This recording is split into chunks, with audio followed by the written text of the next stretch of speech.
اول ورځ کول د یاري یخ پښیمانه نجلۍ ولا نادانه چې زه به تېرېدم ولاړه دا به وه په لار کې تل زما په انتظار کې سلګۍ به یې وهلې اوښکې تلې یې په رخسار کې هر وخت په سپین سهار کې زما زړه ورباندې اوس ورنکړي اختیار د ځانه نجلۍ ولا نادانه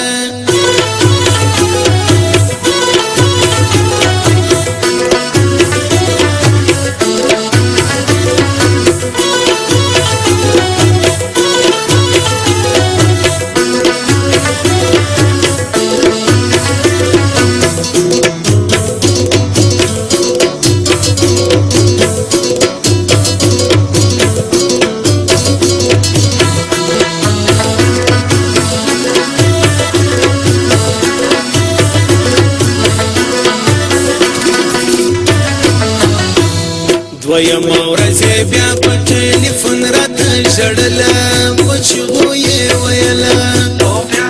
بیا تا مې اسره نسته چې مې هېره نه کړې ګله زه ستا په سوچ کې تله ستا مینه زوروره د شپې ما نه پرېږدي خوب ته سوم جوړه لیونتوب ته په سرو شونډو دوکه کړم زه په خوږه زبانه نجلۍ ولا نادانه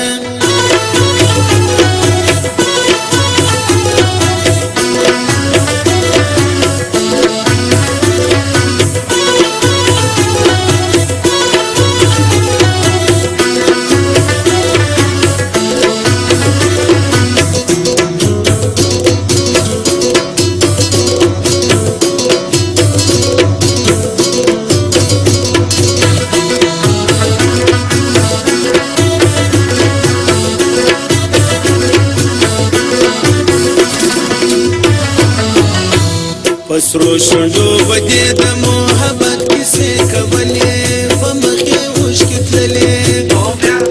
چې هر ځای به یې ولیدم سلګۍ به یې وهلې تحفې به یې راکولې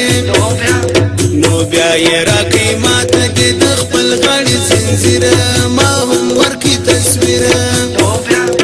له ما یې زړګی یوړې پرې مې ترې ځایه شونډانه نجلۍ ولا نادانه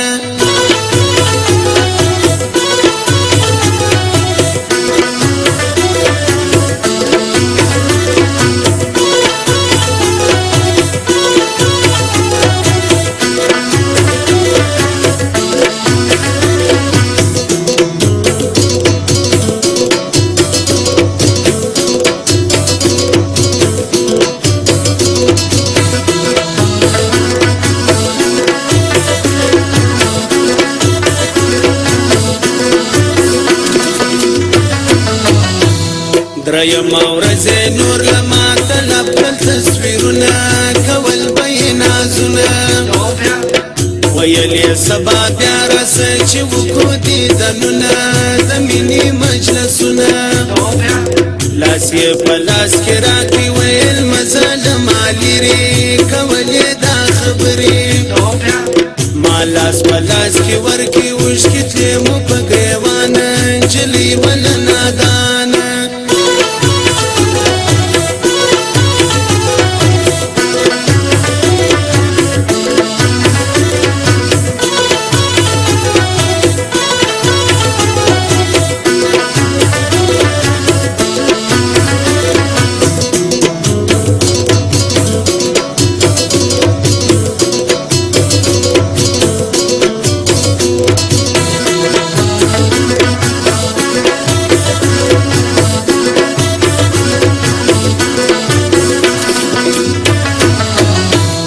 چې راغلم څه لرم ورځ هغه نجلۍ نه راغله وم زه پسې بدحاله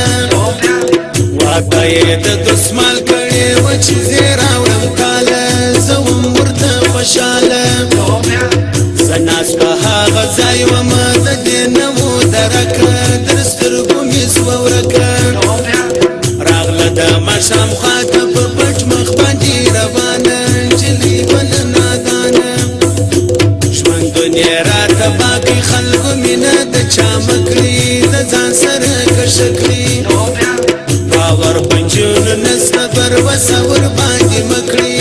ایمان عبرت وکي سید رحمت ګور پر نیمه لار